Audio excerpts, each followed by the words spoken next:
آج کے اس کلپ کے اندر میں آپ کو یہ بتانے جا رہا ہوں کہ جو عامل حضرات ہیں وہ جنات سے کام کیسے کرواتے ہیں۔ یہ بہت دلچسپ مضمون ہے کہ عامل حضرات اپنے موکلات اور جنات کے ذریعے سے کام کیسے کرواتے ہیں۔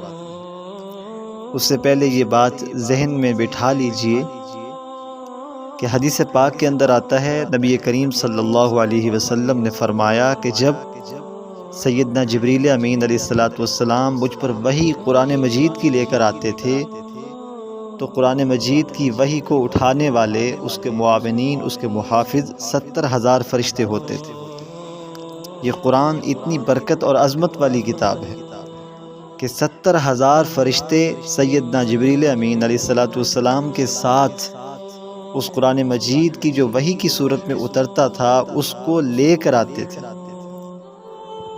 اور ایک حدیث پاک کے اندر آتا ہے کہ قرآن مجید کے ہر حرف پر اللہ تعالیٰ نے قیامت تک ایک فرشتہ مقرر فرمایا۔ ہر حرف پر جب بھی کوئی بندہ اس حرف کی تلاوت کرتا ہے تو اس پر جو معمور فرشتہ ہے، اس پر جو نگران اور مقرر فرشتہ ہے، وہ تلاوت کرنے والے کا معاون اور مددگار ہوتا ہے، اور اس کی اللہ کے حضور جو ہے وہ سفارش بھی کرتا ہے اس کی مدد کے لیے، اس کی نصرت کے لیے۔ اور ایک حدیث پاک کے اندر آتا ہے کہ جو بندہ سورہ بقرہ کی آخری آیت صبح کے وقت تلاوت کرے، شام تک وہ جنات سے مامون ہو جاتا ہے۔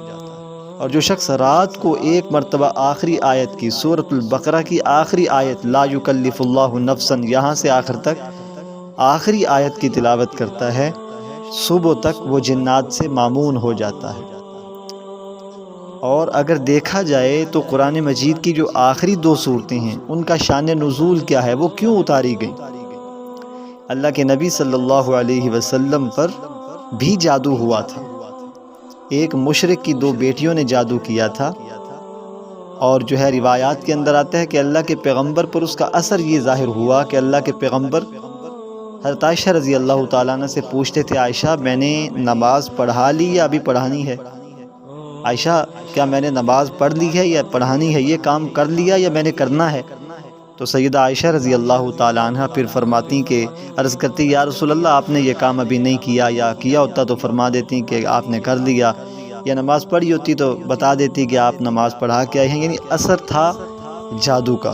تو پھر رات کو خواب کے اندر 2 فرشتے آئے، وہ سارا شان نزول کتابوں میں لکھا ہوا ہے، آپ تفسیر کی کتابیں اٹھائیں گے تو آخری جو سورۃ فلق اور سورۃ ناس ہے نا، اس کا شان نزول آپ پڑھ کر دیکھیں کہ جادو کیا ہوتا ہے، اس کا اثر ہوتا ہے یا نہیں ہوتا۔ بعض لوگ اس کو مانتے نہیں ہیں، لیکن حقیقت سے انکار کرنا یہ کوئی عقل مندی کی علامت نہیں ہے۔ تو 2 فرشتے آئے اور انہوں نے، ایک نے کہا کہ یہ جو سونے والا شخص ہے اس کو کیا ہوا ہے؟ تو دوسرا فرشتہ کہتا ہے کہ اس پر جادو ہوا۔ تو پہلا فرشتہ کہنے لگا جادو کس نے کیا ہے؟ تو کہنے لگا دوسرا فرشتہ کہ فلاں مشرک کی 2 بیٹیوں نے جادو کیا۔ وہ کہنے لگا جادو کس چیز پر کیا ہے؟ تو پھر وہ فرشتہ کہتا ہے، ایک فرشتہ دوسرے سے، کہ کنگھی کے دندانوں پر جو ہے وہ جادو کیا گیا۔ تو وہ کہتا ہے وہ کنگھی کہاں پر رکھی ہوئی ہے؟ تو پھر دوسرا فرشتہ جواب میں کہتا ہے اصل میں سنوانا تو نبی کریم صلی اللہ علیہ وسلم کو مقصود تھا، پوری حالت سے آگاہ کرنا تھا۔ اس نے کہا جی فلاں کنویں کے اندر ایک پتھر کے نیچے رکھا ہوا ہے۔ پھر اللہ کے پیغمبر جب بیدار ہوئے، چونکہ پیغمبر کا جو خواب ہوتا ہے وہ وحی کے حکم کے اندر ہوتا ہے، آپ علیہ السلام اٹھے، آپ علیہ السلام نے صحابہ کو ساتھ لیا، اسی کنویں کے پاس گئے، اندر دیکھا تو ایک پتھر پڑا ہوا ہے، اس کے نیچے وہی کنگھی ہے، اس کے دندانوں پر کچھ کسی چیزوں سے دھاگے سے گانٹھیں دی ہوئی تھی۔ تو اللہ کے پیغمبر نے جو ہے وہ کھلوائیں، اور اس کے بعد اللہ کے پیغمبر صلی اللہ علیہ وسلم بالکل صحت یاب ہو گئے، تندرست ہو گئے۔ اب یہ قرآن مجید کے متعلق میں نے جتنی باتیں کی ہیں، اس سے آسانی سے یہ اندازہ لگایا جا سکتا ہے کہ قرآن مجید کے اوپر فرشتے مقرر ہیں، قرآن مجید کی عظمت کتنی بڑی چیز ہے، قرآن مجید کی طاقت کتنی ہے۔ تو جب قرآن مجید کی تلاوت کرتے ہیں تو جو کافر جنات ہیں ان کو بڑی تکلیف ہوتی ہے، وہ یہ برداشت نہیں کر سکتے۔ جس گھر کے اندر تلاوت قرآن مجید ہو اس گھر کے اندر کبھی کافر جنات ٹھہر نہیں سکتے۔ تو یہ جو عامل حضرات ان برے کاموں کے اندر، ان جنات کو شامل کرتے ہیں، ان سے کام کیسے کرواتے ہیں؟